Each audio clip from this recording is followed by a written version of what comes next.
Welcome to the So That's Why podcast, where we unpack the science behind everyday questions. I'm Jen. I'm Chris. And I'm Jamie. So tell me if this sounds familiar. You used to drink caffeine and feel like you could conquer the day, but now you drink it just to stop feeling like you're running on a low battery. Why does caffeine lose its magic? Yeah, and it's especially noticeable with coffee. There's a full-on arms race going on. You start with a single-shot latte. The next thing you know, you're ordering a quadruple espresso and the barista is looking at you like you need an intervention. Totally. And it probably won't surprise you that nearly 90% of adults consume caffeine daily. It's the most widely used psychoactive substance on the planet. And yet most people have no idea why it gradually loses its punch. And before we get into it, Jen, you're more of a tea person, aren't you? Guilty as charged. I'm a solid 4 cups of tea a day person. But I've noticed the same thing. You know, that first brew of the morning used to give me like a proper lift, but now it just feels like maintenance. That's because the mechanism is identical, whether it's coffee, tea, energy drinks, or cola. The molecule doing the work is the same, caffeine. Tea has less per cup, typically 30 to 50 milligrams compared to about 95 milligrams in coffee. But your brain responds to it in exactly the same way. So today we're talking about all caffeine, not just from coffee. Plus, we'll get into why some people can drink espresso at 9 p.m. and sleep soundly, while others are wired from a lunchtime cuppa, whether you can actually do anything about it.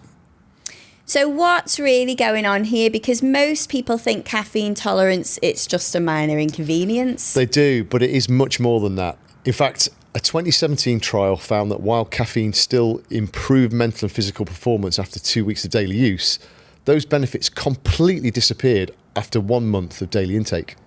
And that's a big deal though, isn't it? If you're relying on a cup of coffee or tea to get through a busy morning or power through a deadline, and it's basically doing nothing after a few weeks, you're just going through the motions.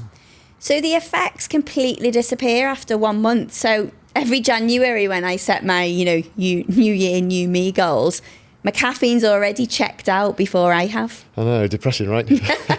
And here's where the part that really gets people, because research shows that once that full tolerance develops, habitual caffeine drinkers are essentially consuming it just to return to the baseline they had before they started. So without that morning cup, they'd actually feel worse than someone who'd never touched the caffeine at all. So we're all locked in a cycle where our brew stops giving us a boost and just stops us feeling terrible instead. I mean, it's a pretty sobering thought for something we all reach for first thing in the morning. But Chris, what is actually going on in our brains to cause this? So to understand caffeine tolerance, we need to start with a molecule called adenosine. So throughout the day, your body produces this adenosine as a natural byproduct of burning energy. Adenosine binds to specific receptors in your brain, mainly called the A1 and A2A receptors. And when it does, those receptors send you the signal, you are tired, slow down. So adenosine is essentially your brain's built-in brake pedal. The longer you're awake and active, the more adenosine accumulates and the stronger that signal to rest becomes. That's it. But what gets really interesting is that caffeine is structurally almost identical to adenosine. So when you drink coffee or tea, the caffeine molecules slot into those same receptors, but they don't activate them. They just sit there, blocking adenosine from getting through. So the tired message is still being sent. Caffeine is just stopping it from being delivered. Exactly right. So think of it as like noise-cancelling headphones for your brain's tiredness signals. The noise is still there, but you just can't hear them. Which is a really important distinction because that means caffeine doesn't actually create energy or alertness. It's just blocking your ability to feel tired. So the adenosine is still building up in the background the whole time. Yeah, precisely. And this is really the key to everything. So your brain notices that its tired signals aren't getting through, so it adapts by becoming more sensitive to them. In fact, it does this by growing more adenosine receptors to compensate.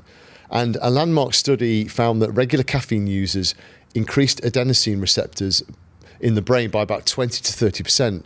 And another study showed that about 400 milligrams of caffeine per day, which is roughly 4 cups of coffee, for just 14 days was enough to significantly increase those receptors in humans. So your brain is basically hiring extra staff to handle the complaints your coffee keeps ignoring. Yeah, it's a great way of putting it. And once those extra receptors are in place, You now need more caffeine, of course, to block a greater number of them. The dose that once made you feel sharp now barely gets you back to normal. And how quickly does this all happen? Because it feels like a gradual thing, but I can imagine the biology probably kicks in a lot faster than we'd expect. It is. It's much faster. Once you read up, it's quite surprising. In fact, one study found that complete tolerance to caffeine's effects on blood pressure and heart rate occurred after just 1 to 4 days of regular consumption. The alertness and focus benefits last a bit longer, but a 2024 review confirmed that measurable receptor changes occur within 2 weeks at moderate intake doses. So within a fortnight, your brain's already restructured itself to counteract your caffeine habit. I mean, that's incredibly fast. And this explains the crash too, doesn't it? Because I've noticed if I skip my afternoon coffee, I feel worse than if I'd never had a coffee at all that day. Yeah, that is spot on. And it's one of the most counterintuitive parts, because while caffeine is occupying those receptors we talked about, adenosine keeps accumulating. So once the caffeine wears off, and its half-life is about 4 to 6 hours, all that built-up adenosine floods in at once. So for chronic users, it's even worse, because you've now got more receptors than you started with, so the tiredness signals hit harder than it would for a non-caffeine drinker. So habitual caffeine drinkers actually experience more fatigue without it than someone who never drinks it. I mean, that's quite the trade-off. I know, depressing, isn't it? A researcher described caffeine as a loan of the awake feeling rather than the creation of any new energy. So at some point you have to pay it back with interest. Caffeine is basically a payday loan for your brain. Good short term, but the repayment plan is rough. And the twist is that not everyone gets the same repayment plan. Genetics play a big role in how caffeine affects different people. That's right. And twin studies suggest that genetics account for about 36 to, I think, 58% of the differences in how people respond to caffeine. And there are 2 key genes involved here. The first one is called the CYP1A2, which produces the enzyme responsible for metabolism of about 95% of the caffeine in your body. And a small variation in this gene can determine whether you are a fast or a slow metabolizer. So fast metabolizers break down caffeine about 1.5 or 1.6 times faster than a slow metabolizer. So that friend who swears they can have an espresso after dinner and sleep fine, they're not making it up. No, not at all. And about 10% of the population carry a genetic variant linked to higher caffeine tolerance. And that allows them to consume larger amounts later in the day without side effects. The second gene, called ADORA2A, affects the adenosine receptor itself. Different variations determine whether caffeine is more likely to keep you awake or more likely to make you anxious. So your entire relationship with caffeine, how much it wakes you up, how quickly you build tolerance, whether it keeps you up at night, is heavily influenced by your DNA. So that explains why some people can drink caffeine late in the day and feel fine, while others are wired for hours after just 1 cup in the afternoon, which is me. That is me. This explains every argument in every office kitchen ever. How can you drink at 4 p.m? How can you not? Turns out we're all just having a genetics debate and we didn't know it. Totally. And there's a myth worth addressing here. I'm always the myth You buster. are the myth buster or Captain Sensible. I know. So many people believe they've successfully adapted to less sleep by using caffeine, but multiple studies show that while you might feel less acutely tired, the cognitive performance continually deteriorates. So your brain is actually becoming numb to its own impairment.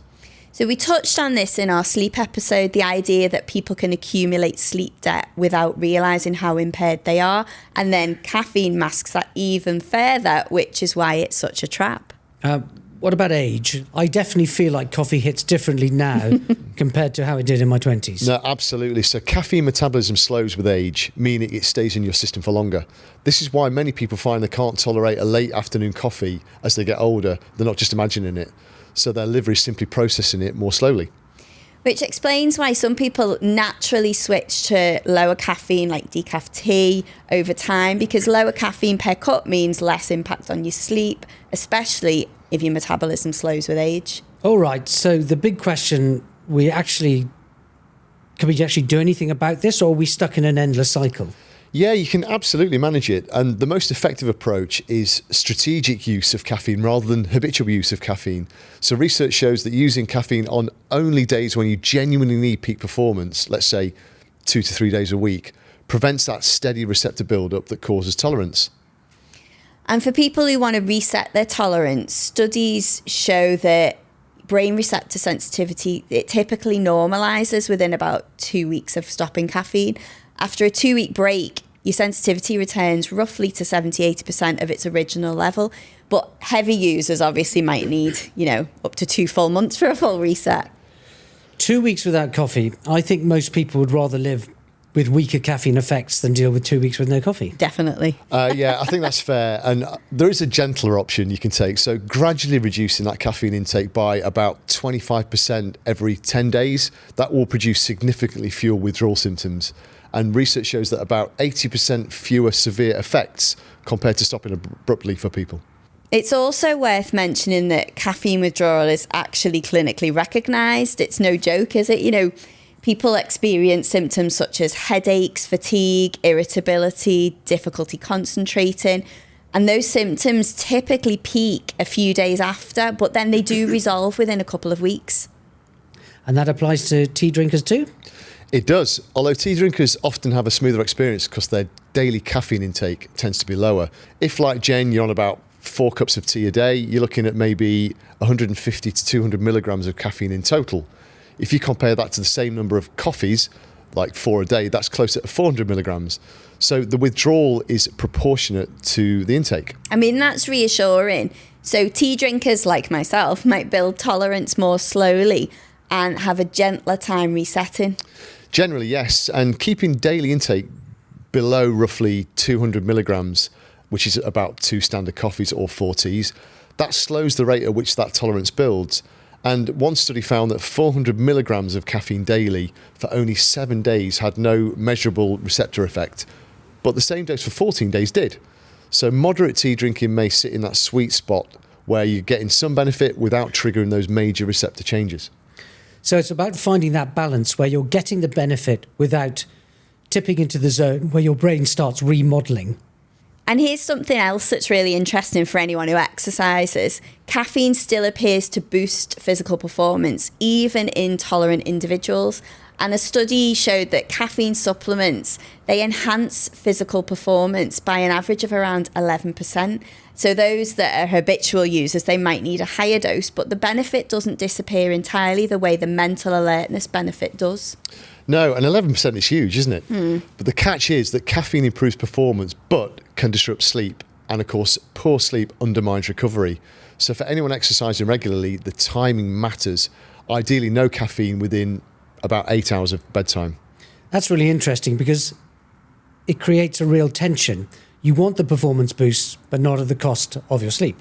And I think, most of us have probably been in that cycle where we drink the caffeine to compensate for poor sleep. Then the caffeine disrupts our sleep, so then we need more the next day. It is the definition of a vicious circle. Yeah, it really is. And it connects directly to what we discussed in previous episodes. So sleep quality affects everything: mood, cognitive function, exercise recovery, even how your body manages inflammation. And caffeine tolerance sits right in the middle of all these systems. And hydration too, right? If you're drinking 4 or 5 cups of coffee a day or tea, because one doesn't cut it anymore, that's a lot of fluid moving through your system. Yeah, that's a good point.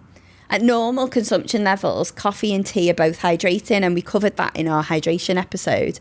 But when tolerance pushes intake higher, it's worth being aware of your overall fluid balance. Yeah, totally. And what is really striking is that caffeine tolerance is a perfect example of how our bodies constantly adapt to maintain balance. And we saw the same principle with sweat acclimatization, with sleep cycles, even with cholesterol regulation. The body is always adjusting and adapting. So, understanding this isn't just about coffee. It's about understanding how your body works, full stop. So why does your morning coffee or tea stop working? It stops working because your brain physically adapts to caffeine by growing more adenosine receptors, sometimes 20 to 30% more. The dose that once blocked enough receptors to make you feel alert now can't keep up with increased numbers. You end up drinking caffeine just to feel the way you would naturally without it. So we went from 1 cup making us feel superhuman to 4 cups making us feel merely human. And we've been calling that a coffee habit when it's actually a brain renovation project. So that's why caffeine stops working. And now you know that your relationship with it is shaped by your genetics, your habits, and your brain's relentless drive to maintain balance. But the good news is, once you understand the mechanisms, you can work with it rather than against it. You can, and the advice is to use caffeine strategically, not habitually. So a periodic reset or simply cutting back can restore much of that original effect. Sometimes less really is more. So that's it for this week. Make sure you hit that subscribe button. We're unpacking the science behind everyday questions each week. And tell us in the comments what questions you'd like us to explore. Thanks for geeking out with us. But for now, that's it from me. That's it from me. And that's it from me. Bye for now.